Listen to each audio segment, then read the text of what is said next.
I have a dream that one day this nation will rise up, live out the true meaning of its creed. We hold these truths to be self-evident that all men are created equal.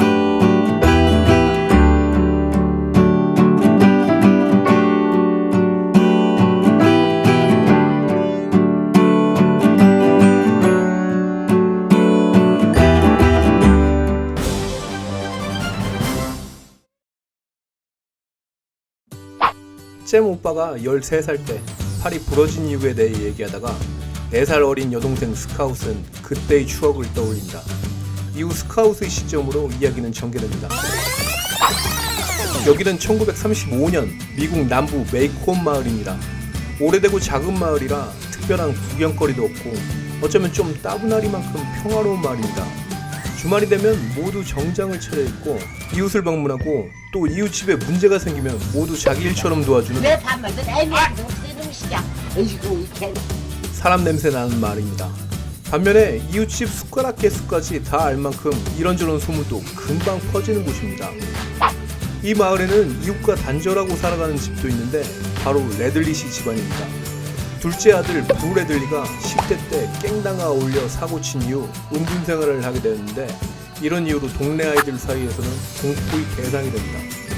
아이들 소문에는 부 레들리가 아버지를 가위로 찌르고도 태어냈다고 하고 밤에만 집 밖으로 나와 동네를 배회하고 다람쥐, 고양이, 날짐승을 주로 먹고 산다는 등 정말 애들다운 상상을 합니다. 친구 딜과 스카웃, 잼 남매는 호기심이 발동하여 레들리시 집 대문 찍고 오기, 낚싯대로 대문에 편지 놓고 오기 등 나름 대담한 놀이를 하기도 합니다. 얼마 후 스카웃은 학교에 입학하게 됩니다. 도시락을 못 사온 커닝햄 씨네 아이에게 선생님은 전시값을 빌려주고 스카웃은 커닝햄 집안 애들은 돈을 못 갚을 거라는 얘기를 하다가 선생님에게 혼이 납니다. 또 6월 씨네 집 아이는 입학식 첫날만 학교에 나오고 내년 입학식이 될 때까지 나오지 않고 집안일을 하기도 합니다. 그리고 스카웃이 아빠 에티커스에게 먼저 글을 배우는 것, 요즘으로 치면 선행학습하는 것에 대해 선생님은 그러지 말고 학교 진도에 맞춰 공부하라고 충고합니다. 어느 날은 부 레들리를 밖으로 끌어내기 위해 딜, 스카웃, 잼은 밤에 몰래 레들리시 집에 침입합니다. 집을 염탐하다가 검은 그림자가 갑자기 다가와 깜짝 놀라서 묻히고 잼은 철조망에 걸려 바지를 벗어두고 도망 나옵니다. 레들리 씨는 흑인 침입했다고 총을 쏴대고 마을 사람들까지 모여들고 아주 난리가 납니다. 오빠는 팬티 차림에 아빠에게 혼이 나고 새벽에 몰래 바지를 찾아옵니다. 나중에 들은 얘긴데 그날 바지는 서투른 솜씨로 바느질이 되어 있었고 쉽게 가져갈 수 있게 마당 한 켠에 걸려 있었다고 합니다. 레들리 씨 집 쪽에는 나무 하나가 있었는데 몽이 구멍 속에 남매 인형 조각, 고장난 시계 등 누군가 가져가게끔 언제나 선물이 들어있었고 스카웃 남매는 선물에 너무나 기뻐하고 감사 편지를 써서 넣어두려고 하지만 어느새 그 구멍이 막혀있고 아이들은 서운해합니다. 또 한 번은 모디 아줌마 집에 불이 나서 마을 사람들 모두 달려들어 불 끄는 걸 돕고 밖에서 구경하던 아이들에게 누군가 몰래 담요를 덮여주는 등 이웃의 따뜻한 정을 느끼게 됩니다. 그 즈음 아빠 에티커스가 톰 로빈슨이라는 흑인을 변호해준다고 친구들이 놀려대기 시작합니다. 하지만 아빠는 당연히 해야 할 일을 하는 것이고 이것을 못하면 너희에게도 아무것도 가르칠 수가 없게 될 거라고 아이들을 이해시킵니다. 톰 로빈슨 사건이란 것은 이렇습니다. 메이콤 쓰레기장 뒤에 3대째 살고 있는 백인 흑빈자 6월 씨네 집에 흑인 톰 로빈슨이 들어와 6월 씨 딸을 강간했다고 그를 고소한 사건입니다. 이에 재판부는 에티커스 씨를 국선 변호사로 제안하고 그가 이를 받아들인 것입니다.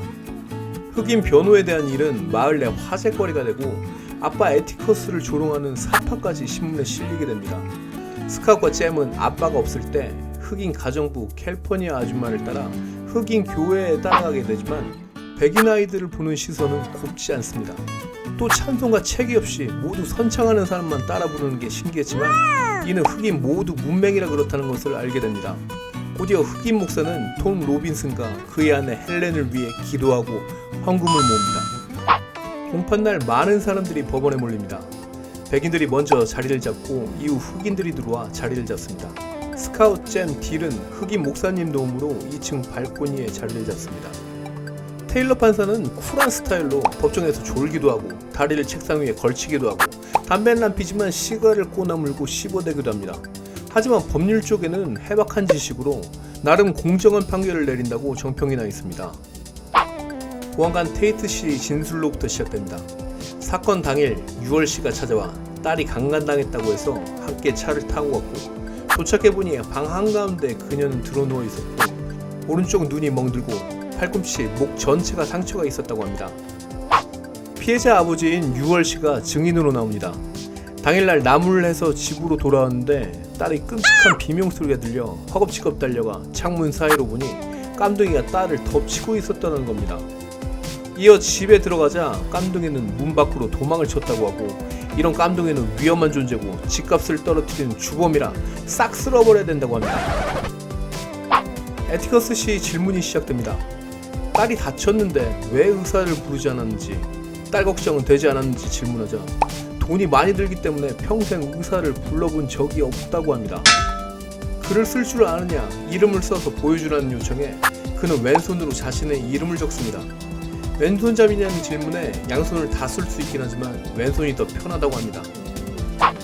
이후 딸 메이엘라가 증언하러 나오지만 다짜고짜 울음부터 터뜨립니다. 판사가 간신히 그녀를 진정시키고 그때 상황을 말하기 시작합니다. 마당에 땔감을 패달라고 지나가는 깜둥이를 불렀고 집으로 들어가는 순간 뒤에서 자신을 덮쳤고 발버둥 치자 목덜미를 잡고 때리기 시작했고 이후 기억나는 것은 아버지 6월 씨가 들어와서 누가 그랬냐며 소리친 것이라고 합니다. 확실히 톰 로빈슨이 강간을 했냐는 질문에 또 울음 터뜨립니다. 에티커스는 그녀에게 호구조사성 질문을 하고 아버지가 잘해주느냐는 질문을 합니다. 그녀는 잠시 멈칫하다가 술만 안 마시면 괜찮다고 답하고 아버지가 때린 적이 있느냐는 물음에는 평생 머리카락 하나 건든 적이 없다고 합니다. 이어 톰 로빈슨을 일으켜 세웁니다. 그는 건장한 체격이긴 하지만 어릴 적 사고로 왼쪽의 근육이 망가진 사실상 불구의 상태입니다. 다시 그녀에게 그가 오른쪽 주먹으로 왼쪽 눈을 쳤냐고 묻자 피하다가 비스듬히 맞았다고 얘기를 합니다. 좀 전까지 기억이 잘 안 난다고 하더니 이것만은 또렷이 기억을 합니다. 사실 아버지한테 구타당한 거 아니냐는 질문에 그녀는 또 울음을 터뜨리고 자기는 피해자인데 변호사 등 많이 배운 사람들이 못 믿고 공격한다며 밑도 끝도 없이 감정에 호소하며 때를 써댑니다. 잠시 후 톰 로빈슨의 증언이 시작됩니다. 그는 1년 전부터 그녀 집을 지날 때마다 불려가 이것저것 소소한 일들을 처리해줬고 사건 당일 역시 방문을 고쳐달라고 해서 집으로 들어갔다고 합니다. 방문은 이상 없음을 확인한 순간 그녀가 다리를 붙잡고 톰이 넘어지자 그 위에 올라타서 키스를 퍼붓고 거부하는 와중에 그녀를 떠밀게 되었습니다. 그 광경을 6월 씨가 목격을 하고 방에 들어와 딸에게 온갖 욕설을 하고 그 사이 도망쳤다는 겁니다. 이어서 에티커스 씨는 최후 변론을 합니다. 정확한 증거 없이 피고의 증언에만 의지한 검사 측을 언급하고 사회에서 금기시되어 왔던 규범을 깬 것, 즉 백인이 흑인을 유혹한 것을 숨기기 위해 유일한 증거인 톰 로빈슨을 제거하려 한 점을 언급합니다. 비록 사회가 흑인에 대한 편견을 갖고 있을지라도 모든 인간은 법 앞에 평등해야 된다며 사법제도 내에서 기존의 편견 없이 판결을 내려달라고 배심원들에게 호소합니다. 아이들은 아빠의 명확하고 논리적인 변론에 승소를 할 거라고 기대합니다. 저녁이 되어 배심원들로부터 결과를 전달받은 판사는 유죄를 선고합니다. 가족들 모두 충격에 휩싸이고 얼마 후 에티커스 씨는 길가에서 6월 씨로부터 얼굴에 침을 뱉고 죽여버린다는 협박을 받게 됩니다. 스카웃은 어쩌다 아줌마들 사교 모임에 끼게 되고 톰 로빈슨이 아빠 에티커스에게 더 이상 해줄 수 있는 것이 없으니 더 이상 애쓰지 말아주세요 라는 얘기를 했다는 말을 듣게 됩니다. 얼마 후 톰 로빈슨이 탈옥을 하다가 17방의 총을 맞고 죽게 됩니다. 마을 사람들 대부분은 흑인의 전형적인 행동, 즉 죄짓고 도망가다 총 맞고 하는 그런 깜둥이들의 죽음이라고 비웃고 그를 변호한 에티커스도 함께 비웃습니다. 반면 지각 있는 이들도 있어서 마을 신문엔 이렇게 실립니다. 사냥꾼이나 아이들이 노래 부르는 새를 무분별하게 죽이는 행위라고. 톰 로빈슨 사건이 잊혀질 무렵 헬로윈 파티가 열려 모든 마을 사람들이 참석을 하고 돌아오는 길에 스카웃 남매는 유월씨의 습격을 받습니다. 이때 불 애들리가 이들을 구해주고 그 와중에 잼은 팔이 부러지고 유월씨는 칼에 찔려 죽게 됩니다. 보안관은 다툼 도중 유월씨 스스로 잘못하여 칼에 찔려 죽은 것으로 사건을 마무리합니다. 그날 밤 스카웃은 베일에 쌓여있던 불 애들리 씨를 처음 만나 감사 인사를 하고 그의 집까지 바래다 줍니다. 사실 지금까지 나무구멍 사이로 선물을 놓아두었던 거, 모디 아줌마 집 화재 때 담요를 덮어준 거, 그들이 생명을 지켜준 것 모두 불 애들리 씨 세상과의 소통하는 방법이었습니다. 돌아오면서 처음으로 레들리 씨 집에서 동네 방향으로 마을을 바라보며 소설은 마무리됩니다. 흑인에 대한 차별과 편견이 심했던 1930년대의 미국 사회를 순수한 아이의 눈을 통해 바라봅니다. 이를 통해 사회의 문제점을 좀 더 객관적으로 극대화시켜서 보여줍니다. 가령 톰 로빈슨 판결에 대해서 어린 아이 눈에도 누가 잘못했는지 뻔히 보이는 것을 어른들 세상에서는 유죄로 판결을 내리는 어처구니 없는 일이 자행되고 있는 것입니다. 이 책은 2부로 구성되어 있는데 1부에서는 1930년대 메이콘 마을의 평화로운 일상을 보여주고 일종의 성장소설과 같이 스카웃 남매가 커가면서 겪는 일들을 나열합니다. 그들은 불 애들리라는 공포의 대상을 호기심 있게 바라보며 집 대문 찍고 오기 등의 장난을 하고 문 앞부터 사탕을 놔두면 불 애들리 씨가 따라 나올 거라는 애들다운 생각이 아주 재밌게 묘사됩니다. 2부에서는 톰 로빈슨 사건과 재판 과정을 다룹니다.